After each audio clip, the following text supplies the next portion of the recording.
Presiden Joko Widodo menegaskan sikapnya sebagai kepala negara di tengah dinamika jelang pemilu 2024. Secara tegas, Jokowi mengakui dirinya cawe-cawe demi kepentingan nasional dan negara di masa yang akan datang.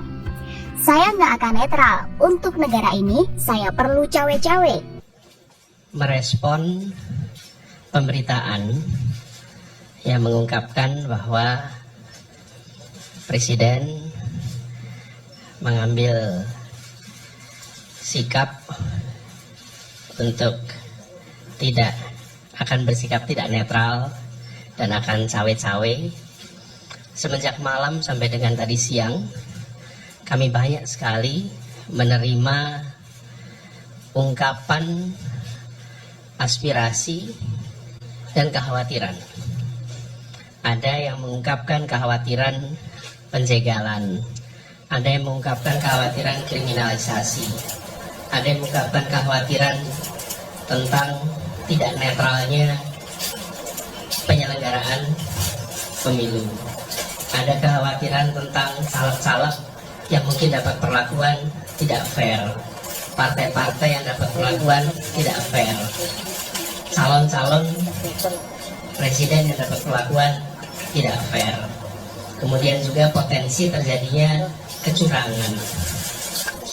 Yang semua itu dikhawatirkan muncul harap pemilu tetap seperti semula, pilpres tetap seperti semula.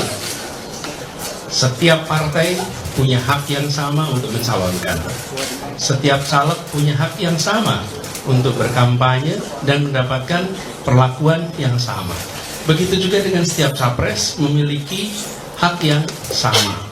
Penyelenggara juga melakukan ini dengan fair, dengan baik dan netral. Jadi kami berharap bahwa kekhawatiran-kekhawatiran itu tidak benar dan justru yang terjadi adalah pelaksanaan yang baik, pelaksanaan yang sesuai dengan prinsip demokrasi, jujur, adil, dan kami mengajak kepada seluruh masyarakat untuk mari sama-sama kita menyambut pesta demokrasi ini sebagai bagian dari memastikan bahwa masa depan bangsa kita setahap demi setahap terus makin baik. Koalisi perubahan tetap solid dan kami tetap fokus kepada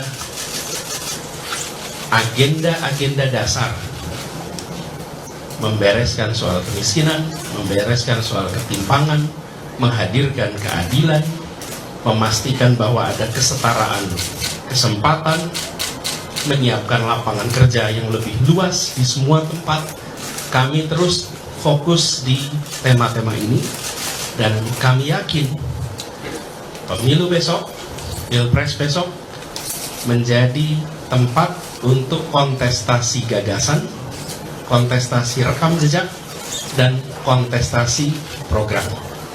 Jadi kami semua setelah berdiskusi, kami berharap, kami optimis, dan soliditas ini akan terus kita jaga untuk perjalanan ke depannya. Jadi itu saja yang bisa saya sampaikan.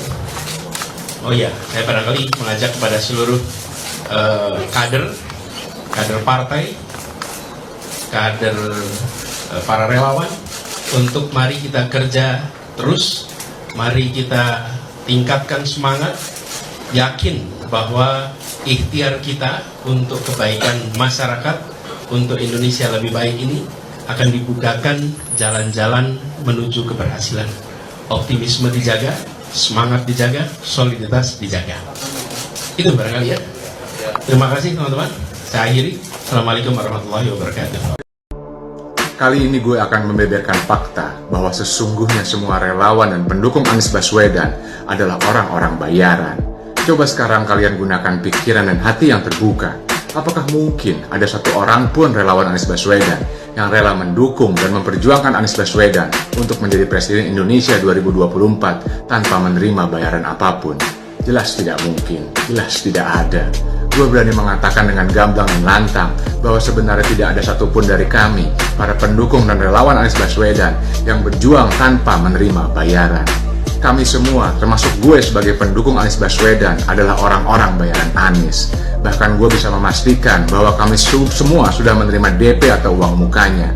Jujur, gue pribadi sebagai pendukung Anies menerima uang muka tersebut sesaat setelah Anies diumumkan sebagai baca pres. Dan kalian tahu apa uang mukanya? Uang mukanya adalah harapan. Anies memberikan uang muka berupa harapan kepada gue. Harapan bahwa beliau akan mengembalikan Indonesia ke tujuannya yang benar. Harapan dan kesempatan buat gue untuk bisa menyaksikan Indonesia yang lebih baik dan berkeadilan bagi semua rakyatnya ke depan. Harapan perubahan Indonesia yang akan mengedepankan keadilan sosial bagi seluruh rakyatnya. Lalu bagaimana dengan pelunasannya? Sisa dari uang muka yang sudah kami terima akan dilunasi oleh Anies begitu dia terpilih sebagai Presiden Indonesia 2024 nanti. Karena di situ Anies akan membuat semua harapan gue tadi menjadi kenyataan. Semua harapan kami, para relawan dan pendukungnya.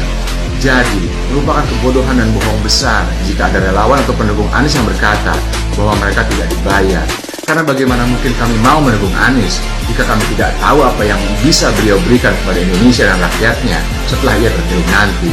Kami semua mendukung Anies karena dibayar oleh harapan dan keyakinan bahwa beliau akan membawa Indonesia menjadi lebih baik. Karena kami pendukung Anies adalah orang-orang yang logis. Kami mendukung beliau karena rekam jejak dan prestasi yang jelas, bukan karena fanatisme yang buta atau karena tersohor di medsos.